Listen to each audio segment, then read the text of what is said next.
Childcare and providing early education services for the youngest Vermonters has been one of the top issues facing not only the Northshire, but the state as a whole for a while now. Lack of enough childcare facilities has meant many parents of young children who might want and need to return to the workforce either can't or face an exhausting juggling act between the workplace and getting their children to daycare or early childhood education facilities. To learn more about what the challenges facing local daycare and early childhood education facilities are, we spoke with Jen Luty, the Development Director at the Northshire Day School, and Janelle Hunter, the Executive Director at the Arlington Area Childcare. Both facilities are hoping for financial support from the immediate areas they serve. In the Northshire Day School's case, they are seeking $87,000 from Manchester, $13,000 from Dorset, and $11,000 from Sunderland. Articles that will appear on those towns' town meeting warnings. Voters passed those requests in voting last year. Arlington Area Childcare is seeking $700 from Sunderland, $2,250 from Arlington, and $750 from Sandgate. The reason then for the outreach you're making to the, 3 towns this year is what exactly? To close an operating deficit? Is that the primary purpose of trying to raise roughly $110,000 or so from the 3 communities? Well, Northshire Day School, we function with a $4,000 subsidy from our school for each child.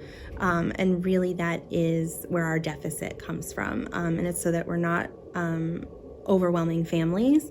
And quality really does come with a cost.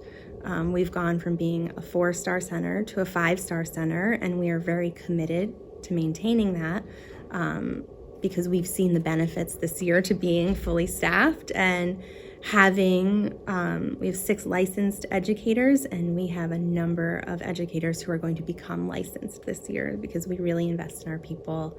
That's one of the bigger issues is there's not enough spaces anywhere because there's not enough educators. So we're really investing in people to do this work and to be excited about this work and to stay in this field.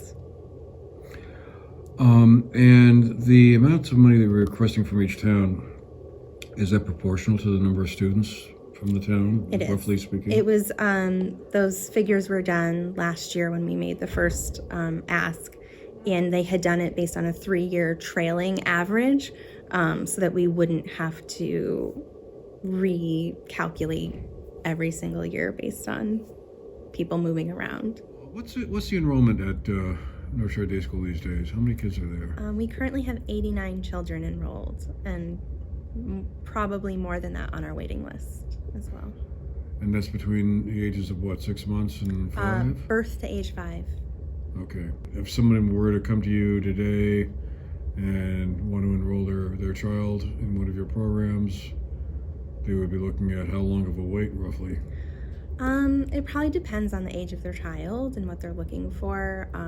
It would not be immediate. It would be quite a while.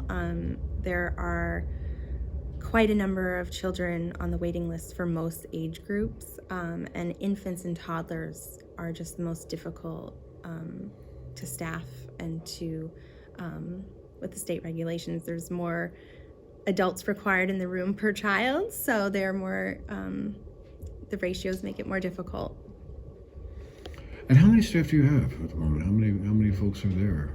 I want to say low 30s, about 35. We are finally fully staffed, and town funding definitely made that possible.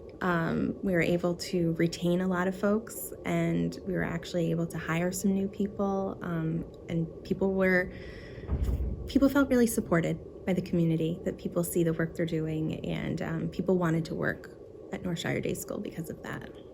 At the start of last year, we were 5 educators down, and that meant harder days for people. It meant 45-hour work weeks and less vacation time available just because we had to take turns, and making sure that the children are our priority is always at the top of our list. And to be sustainable and to have people be happy where they're working, you can only do that for so long before people feel burnt out or not appreciated. It's part of our family tree program, which is new this year, which helps families identify their strengths and really get better at supporting themselves. And so our tuition relief program has been umbrellaed under that now, because we really want to support the whole family in making sure that they have access to what they need. But our real deep down goal for that program is that if a family needs that they're not going to have to pay more than 10% of their take-home income when they come to the school. And that's something we're striving for and aiming towards.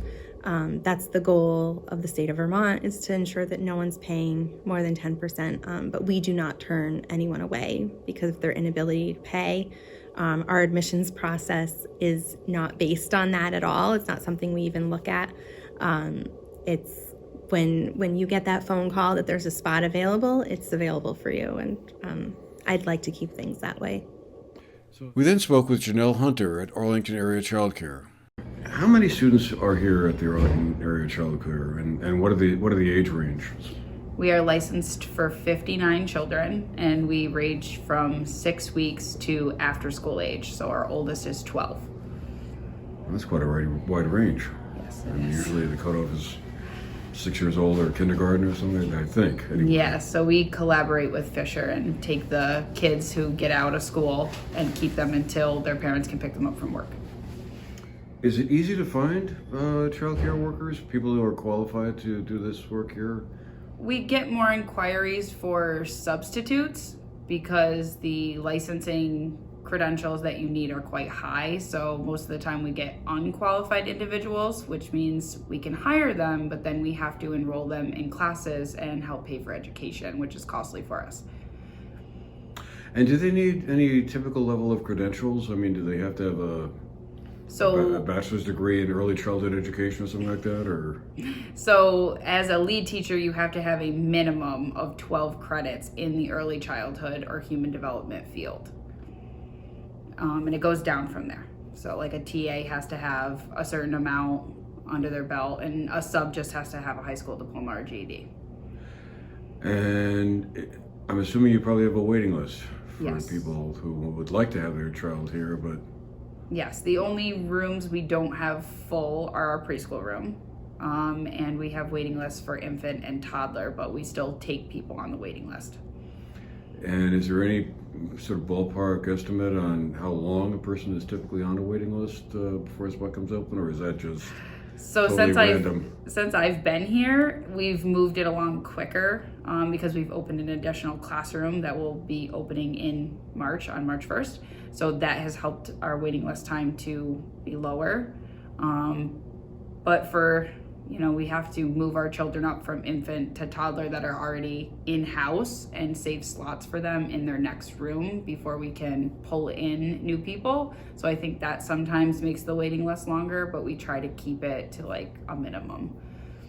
And you were saying before we started that you're now getting people coming up from Bennington to Yeah, take so advantage of your services here? looking back at our history, which I'm new, but looking back at our history, we mostly served the area in which we're in. So we served Arlington, Sandgate, Sunderland people, but now we're seeing people coming. We have a few Manchester families and we have a few Bennington families who are driving all the way up from Bennington to drop their kids off to drive back to Bennington to work because they just can't find care. So what do you see as the biggest sort of challenges and issues that, child care centers like this here in Vermont are facing? Is it shortage of staff? Is it?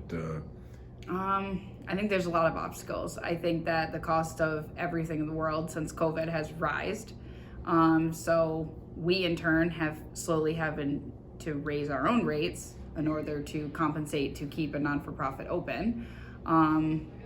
There's not enough qualified teachers, and there's really not enough workers in general. So even though we're getting people who can fill our sub slots, for instance, with GED and high school diploma, we still need more. So I think we're in a crisis for both. Like everything is costing more, and for us, our electric, our heat, everything. And then it's also, we don't have enough staff. And when you don't have enough staff, then you're burning out other staff with longer hours or paying overtime, and that's also not good. And we've also seen where maybe before COVID, people made a certain amount an hour in this field, they now want it to be a competitive salary to other careers. So like, for instance, you can get, hired at McDonald's for a certain amount an hour. That wouldn't be traditionally what we would start people at. So that's frustrating to them. And I see a lot of people come in and apply and ask for a certain amount an hour that we just as a non-for-profit can't afford to pay. So